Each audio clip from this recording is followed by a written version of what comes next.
Do you remember what you dreamt about? Lake of Tears? Wait for it. Here it comes. Almost there. That's right. It's here. And I need you to find it. Oh my God! Okay, it's happening. Everybody stay calm. What's the procedure, everyone? What's the procedure? Stay calm! Wait. Everybody calm down! Well, it's Sunday again, which means there's a new dopamine hit for us Fromaholics, and boy, was that a big one. Looks like the creators decided to go full Vin Diesel this season, and they're not slowing down after the reveals of the first episode. It's always my favorite part. We've got story walking, we've got tarot cards, we've got Oscar-worthy performances by the man in yellow, and of course, we've got some tears. I want Dad! I hate it here! I hate you! But let's be honest, you clicked on this video not because you want to know when I was crying and at what moment, it's because you want to know some answers and some interesting finds, and boy, do I have a lot of those for you in this video. I actually didn't even know how to start, and believe me, I'm working very hard. Work harder. Okay, some motivation from Boyd is all that I needed, and I want to start from the biggest event of this episode, obviously Jim's death. We start the day with Acosta waking up to Good Morning by the Beatles, and it's just another example of this place communicating with our heroes. It's summer in Texas. Fucking stop! Shut the fuck up! Come on! I'll be damned. At this point, I'm starting to think it's the man in yellow who turns on those music boxes, because everything that comes next was orchestrated by him, and this song kinda feels like the starting point. Nothing to do to save his life. Call his wife in. How's your boy been? We see that everybody in town discover a big bloody bag that is tied to the motel sign, and since Jim was nowhere to be found during the night, everyone assumes it's him. Tabitha sends her children to the barn to distract them somehow, but the bag is actually a diversion move.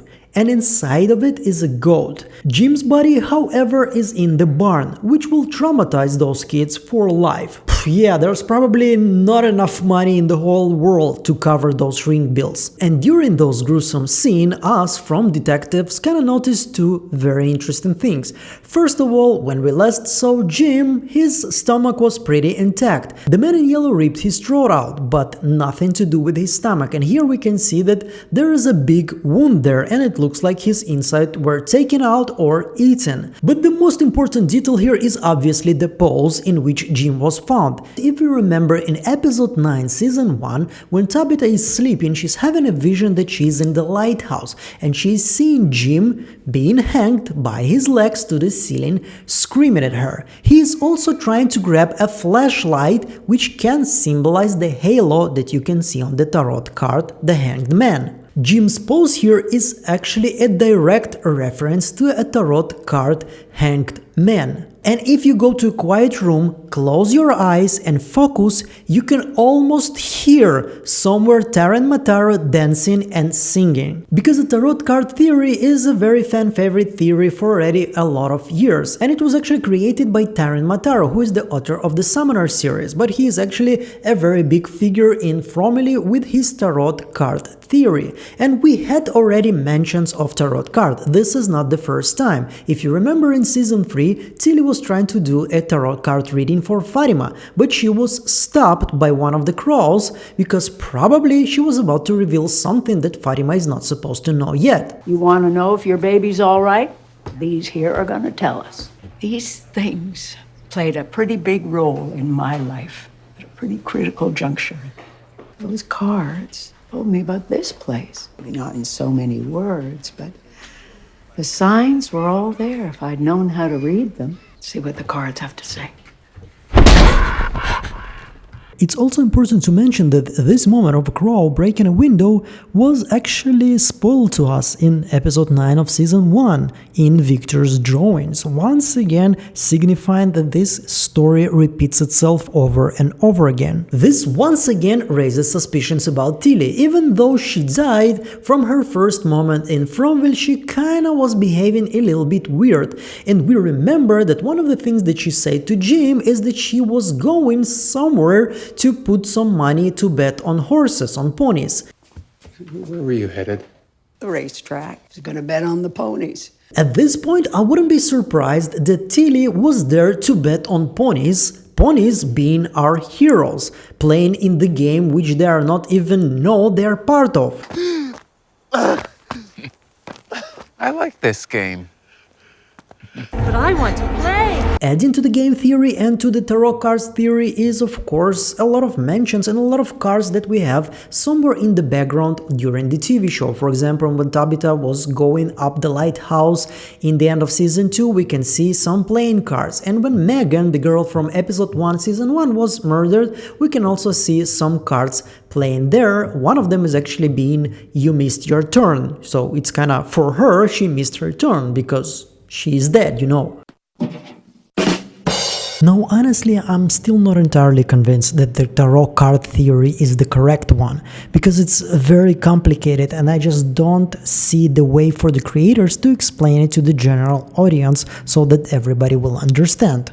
But there's a lot of cards that has a lot of interesting meaning. For example, we have the lovers, which can be, for example, Jade and Tabitha, which are destined to come back to this place over and over again for centuries and centuries, or maybe this is actually Alice and Fatima, because if you look at the card and you compare it to the drawing in Alice's room, it kind of looks very similar. And this actually brings me to the board that Jade is working on in the bar. We can see that he's trying to make some kind of a chronological set of events on the board. He's trying to understand when did everything started. What was the first main event that started this whole cycle? I mean, there are some theories and I cannot get into them without going into the very hard spoiler theories. Maybe this is something that I will share in my Discord. This is a time for you to subscribe. But then again, maybe it started from the very beginning. I mean, Adam and Eve, if you believe in that sort of things. Honestly, I'm not convinced. I still believe it's somehow related to American history, to this continent, to the first colonizers, to the first settlers, to everything bad and good that happened in this place. So probably somewhere around the 1600s, 1700s, or some sort of things. But if it's somehow true and it's related to the Bible and it's related to Christian mythology, then it would make the man in yellow some kind of a Satan, a devil. I mean, he is working to get an Oscar. That's definitely, I mean, this guy is supposed to get all of the accolades. My father died. And the Oscar goes to... Sophia! Yay! Good job. In this moment, we can probably assume that Sophia was staying way longer than just a couple of minutes on the outside. She probably utilized the monsters and told them to go kill the goat and bring Jim's body. By the way, let me know what you think in the comments. Do you think that the man in yellow took Jim's inside out from his stomach, or was it the monsters? And at this moment, I'm really concerned about Kenny, because that hug and that look, yeah, kinda sent chills down my spine. Probably the man in yellow has some plans towards Kenny. He kinda enjoys torturing him. We've seen what was happening to Kenny during all 3 seasons. He was the punching bag of this place. He lost his dad, he lost his mom, he lost his love, and looks like he's about to lose something else. Hopefully not his life. Luckily at some point Kenny leaves Sophia with Sarah, which can be very interesting since we know that Sarah was tormented by some voices in this place that forced her to kill Toby, that almost forced her to kill Ethan and ergo kill her brother, so maybe those voices are somehow connected to the man in yellow. They are being controlled by him or he is being controlled by them. It's all a possibility, but the most interesting part with Sophia in this episode, of course, is the ballerina trophy, which I will remind you in season 2 this was the main antagonist. The ballerina music box that was playing music for Martin's worms to go out, and then it was playing for Sarah and Randall and Marielle to be tortured, and Boyd, of course, breaking the music box in the end of season 2, saving everybody and releasing all of our tortured captives. But what if he didn't release only them? What if actually Martin was the man in yellow, or the worms inside of his body were the man in yellow, and by breaking the music box he actually released also the man in yellow and not only our heroes? Now honestly, I couldn't read the emotions on Sophia's face about the music box. It maybe also connected somehow to the Man in Yellow's past.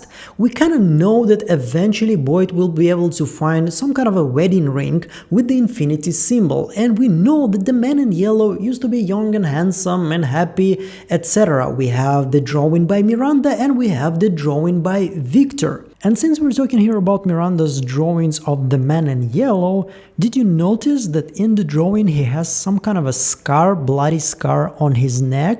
Now compare this to what Randall has right now, and it kind of feels there is a connection. If you remember, Randall has a very big, kind of scary scar on his cheek. And there is another Miranda's drawing that kind of portrays the evil of this place with the yellow tongue and big teeth hunting the kids, and also having a very interesting scar on its cheek. So is it possible that this place is preparing Randall, actually him and not Boyd, to be the replacement of the Man in Yellow? So maybe he was not always like this, maybe he was just a human being and then he became this kind of a advanced monster that doesn't be afraid of the light and is not affected by the talismans. And since he was transforming to Sophia by using the suitcase that we have already seen in season 2, but this time in the suitcase there was Sophia clothes, but in season 2 there was something that looked like maybe a wedding gown or something like this. I don't know exactly what it is, but maybe the Man in Yellow had a fiancé here, maybe he lost her,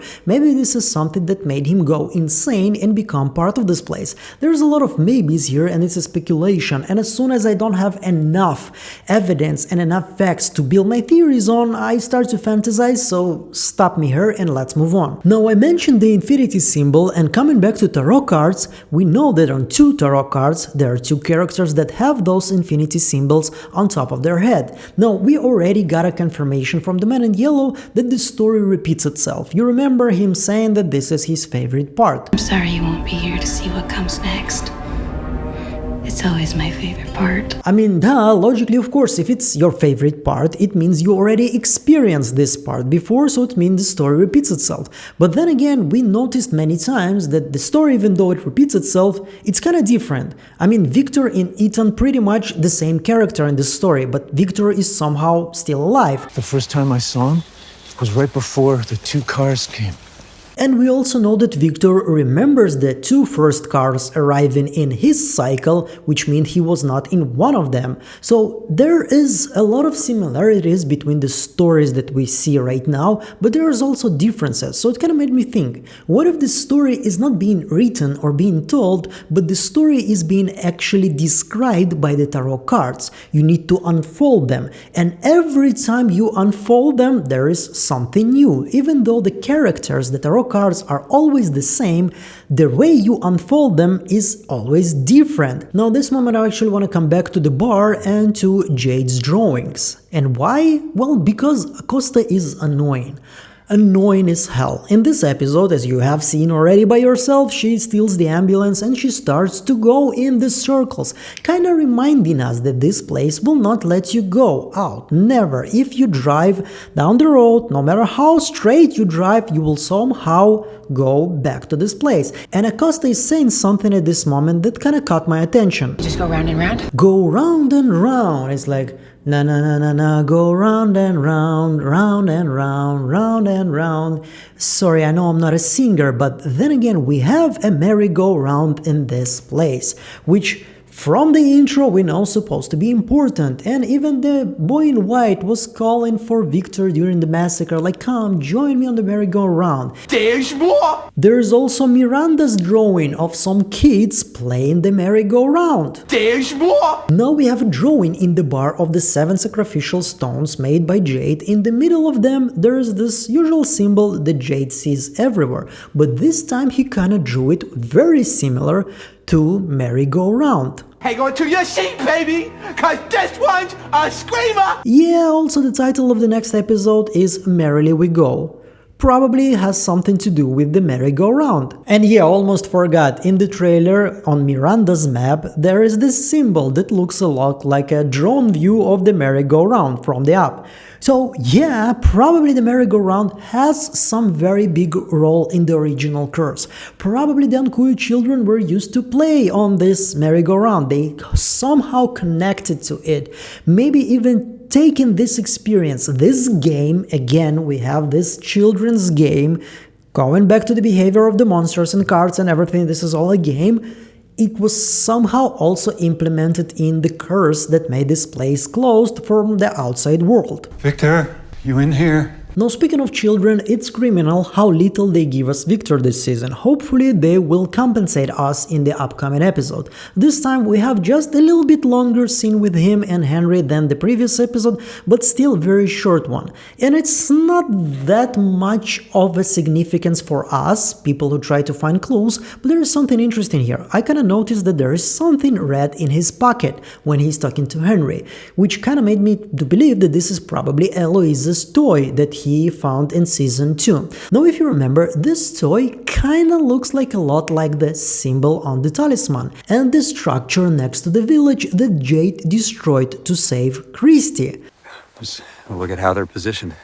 They may have been using them the same way we use the talismans, warding off evil spirits. And again, take into consideration that the car in episode 1 had an Eloise license plate, it kinda makes me think again that Eloise, Victor's sister, still has a very important role to play. Maybe even she was the one to create those talismans. I don't know how, but if this is true, once again, I'm super interested and hopefully this is something that we will see in the future episodes. And of course, I'm saving best for last. We have the Lake of Tears and we have the story walking by Julie. Now let's begin with Julie. She goes to Randall and asks him to help her and go with her to the ruins. Now I actually very like the moment when he was trying to give her a hug and she distanced herself from him, because it's not like she doesn't like him. She obviously does and she trusts him with her life. Hey, look, I'm sorry. No, don't. But you know, accepting the hug is accepting sympathy, and she is not ready to accept grief. She's not ready to accept the fact that she lost her father.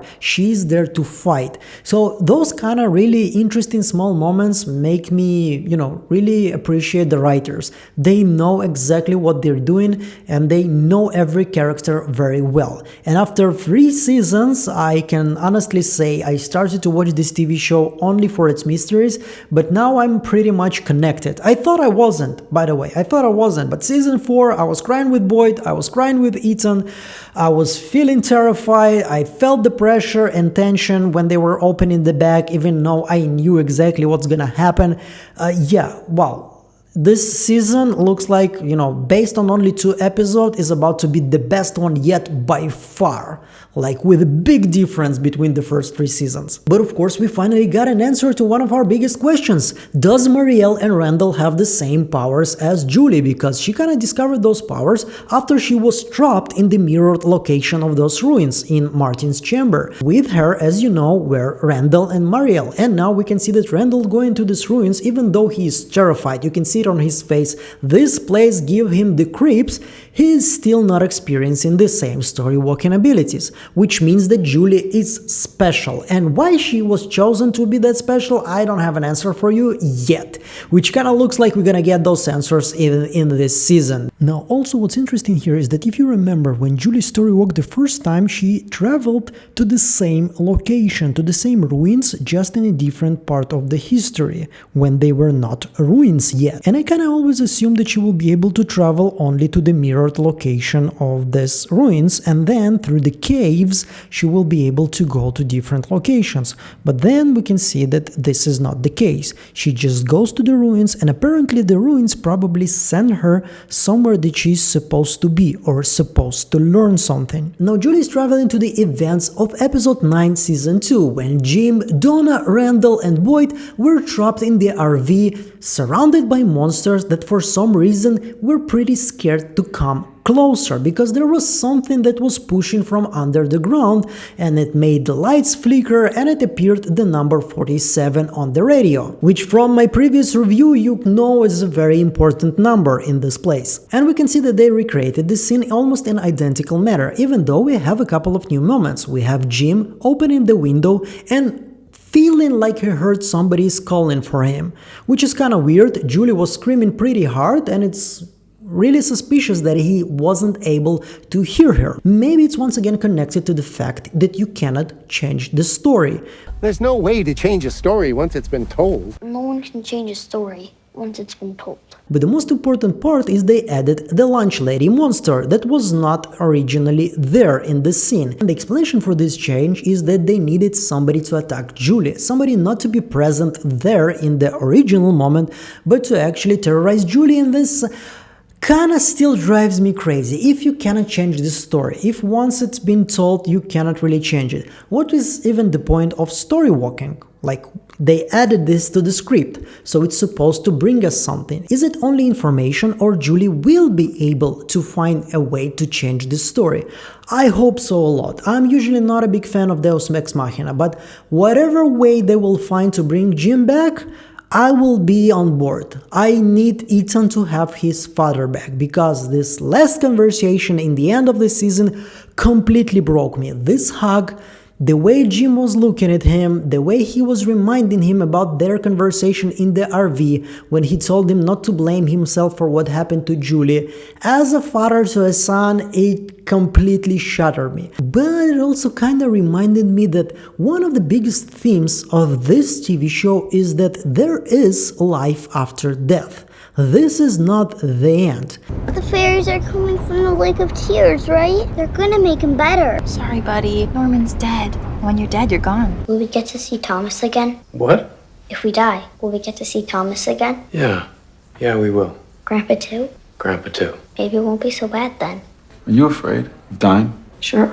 First I was, and then I got angry. One day I realized just how small life is, how it all goes by so fast. You start to wonder how it could be anything but the beginning of some grand adventure, or maybe it's the middle. I don't think it's the end. Not anymore. Once I realized that, things didn't seem so scary. Well, that was a long mashup. I think it deserves a like from your side. Probably you should hit that button, but I also want to remind you one of the moments in the end of season 3 when Jade was talking to our heroes. Of thermodynamics is that energy can neither be created nor destroyed. It can only change from one form to another. And our thoughts, our memories, our souls, they're made of energy. And that energy, maybe here, that energy, I don't know, maybe it lingers. So if it's all true, if in this place the energy, if you want to call it that way, or you want to call it souls, people's souls, their spirits, even though Ethan was able to hug Jim, so he's physically there somehow, but they somehow linger in this place because of this Lake of Tears, because this is not exactly a lake, it's probably not, maybe it's some kind of a whirlpool of souls, where they are waiting for what's gonna happen with them. But then again, the creators kinda confirmed that it's not a purgatory, they're not dead, everybody is alive. Maybe they're just next to the purgatory, maybe it's somewhere here close to them.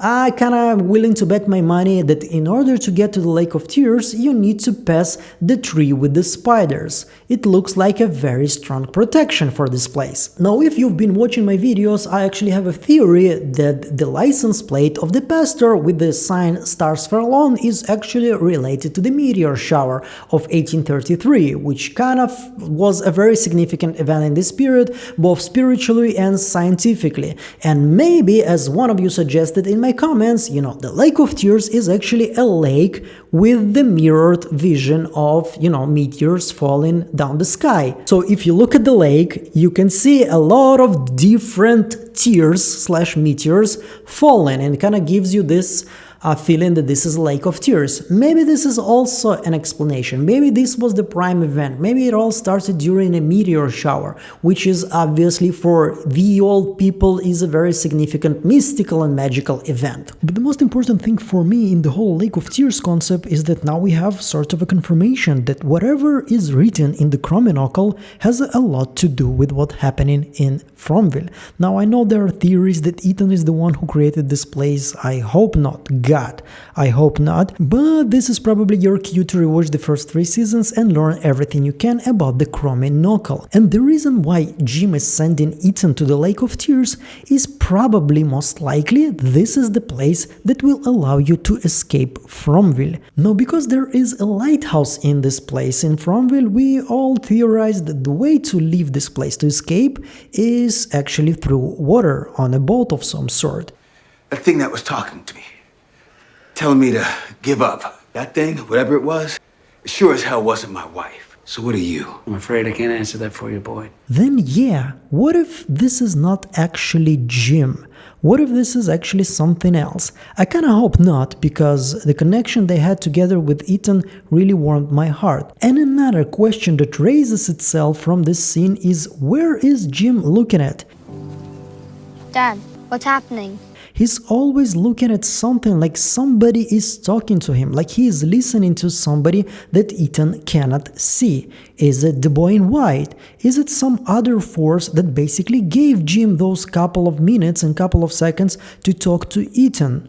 Well, another thing I wanted to discuss with you is obviously Boyd, and we can see that he's completely losing his moral superiority in this place. The way he was threatening Elgin with a line about him actually killing Tilly, when it was actually Fatima who done this terrible deed, is a new low for the character. But there is actually a very interesting mistake that he did in this moment, is that he didn't take the Polaroid to him. He just put it in the bag and threw the bag under the bed. And as you remember, this Polaroid was the one responsible for Elgin to go and kidnap Fatima, and this Polaroid was also communicating with Boyd and showing him his retirement home.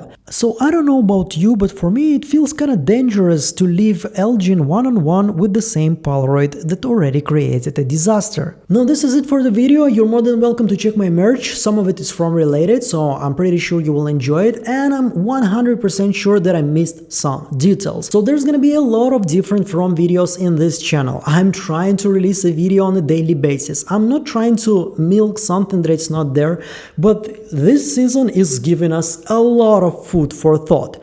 Tonight, I'm gonna have a live stream. You're more than welcome to check this out. We're gonna discuss together all of those different details. And subscribe so you're not gonna miss more From videos. And as usual, I wanna thank everybody who supports me on Patreon and on YouTube. There are a lot of new people. I promise you I will find time to write to everybody, because right now, as you can see, I'm a little bit overwhelmed, but I really appreciate your support. Your financial help is what makes this channel possible. Without you, no From videos from Geekotomy. So thank you so much, and I'm gonna see you on the next one. Meanwhile, bye!